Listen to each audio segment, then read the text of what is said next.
dollars more in rates than what they would have paid in a compatible property just a couple of 100 metres away in the Brisbane, across the Brisbane boundary.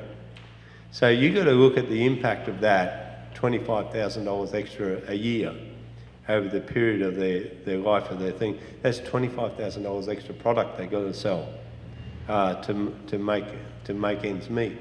And when your outgoings are really high, and when you say for instance, to make $25,000, that means that you would have had to have between $75,000 and $95,000 in sales to get that $25,000.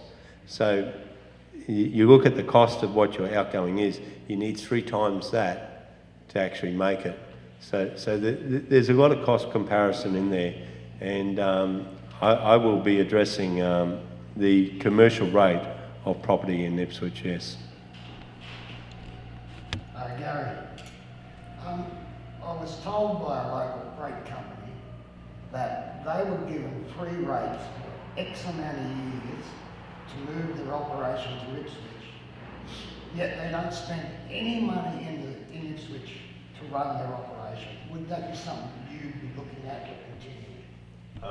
It is a commercial venture that councils do. They do offer free rates for a period of time, but generally when they offer free rates, there are clauses in there that they must do something back for the community. So they must employ so many people in the community, they must buy their fuel in the community, they must do all these different things for the community. So they must show on their business plan what they're going to do for the community to achieve that free rates. So we're not just going to bring in people just because and say, like, we're going to give you free rates because of this. We want them to show us what they're going to bring to the community. There are plenty of places around here that are paying free rates but aren't giving back to the community. Okay? Thank you everyone for coming. One quick one, Gary. Do you know where's the money coming from for the redevelopment of the Turf Club? Turf Club, the race course. Oh, so it's from state and federal money. Okay. Yeah, state and federal money. Yeah, it's a long time commitment by the racing board, and a lot of that money comes from the tab, from the tab court. Yeah, or I think, but from betting and things like that. So it is funded through that. Gary, a lot of the roads in Ipswich are state roads, and a lot of the problems we have with traffic in Ipswich come from flowing on the state roads. You know as well as I do, I've been battling for 10 years about a roundabout. Would you negotiate on behalf of ratepayers with the state government to fix these bottlenecks, whereas the current council just ignore them? Absolutely. I know the one that you're talking about there on Mount Cosby Road. Mount Cosby Road is a really simple fix. It's about bringing the traffic onto the other side of the roundabout so that one side of the traffic on the roundabout doesn't block off the incoming traffic and is able to merge with it.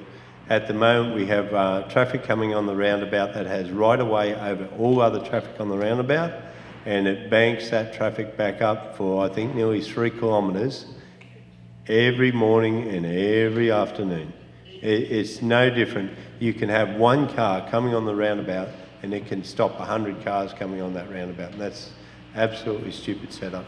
You can actually drive from my house to the next exit up the highway, cross the highway, and be back at the turn off on the other side of the roundabout before a car leaving our house gets to the bridge. I understand that, and I've actually followed people from down near Brassel, and they drive up to Bundamba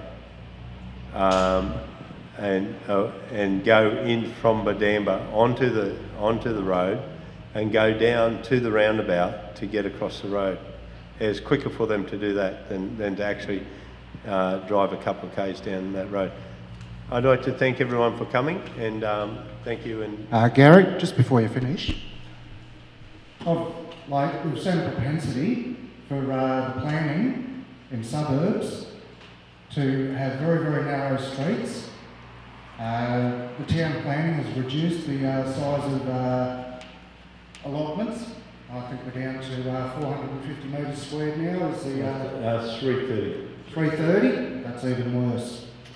They're packing these houses in with absolutely no room in between them. In the event of a fire, there's every chance that the homes next door will catch alight as well. It's reducing the quality of lifestyle for the people that live in these suburbs. It's a danger for children with the narrowness of the streets and the vehicles attempting to fit there. Council's fining people for parking on the footpath, yet if they park on the road, there is no vehicular access for other residents trying to get through. What would you do to address this? Okay, very simple. We say that they're building a property where you can't invite a guest over for dinner. So because there's no parking on the road, there's no parking on the footpath, there's no parking near the house, the driveway goes directly into the garage or the carport. So if you have some people over for a barbecue, there's no parking there for them. We're talking eave to eave building, and in some cases even the meter reader can't get down to read the meter because they put the meter is too close to a fence, or there's no room for a fence between them, and it is a fire hazard. They're built in the rural zone, and they're built in that position. The simple way to address to that is that if you're coming to Ipswich, we want you to buy a bigger block, and we want you to see the value in buying a bigger block. And if you change that value of the bigger block to a more desired block, the developers will not want to build the 330 blocks. Rightio, you just touched on something there. Do you believe pandering to the developers is what is resulting in these suburbs being as such? I always said, and I've always said it, that money changes minds. And when you have councillors that are sponsored into council by developers, money changes minds. And where you say, well, let's grab another 20 metres off this and make it 20 metres smaller, is there going to be an opposition to that? I doubt whether there is, especially if it's funded from council, from the developer. Thank you. Thank you. Thank you, everyone.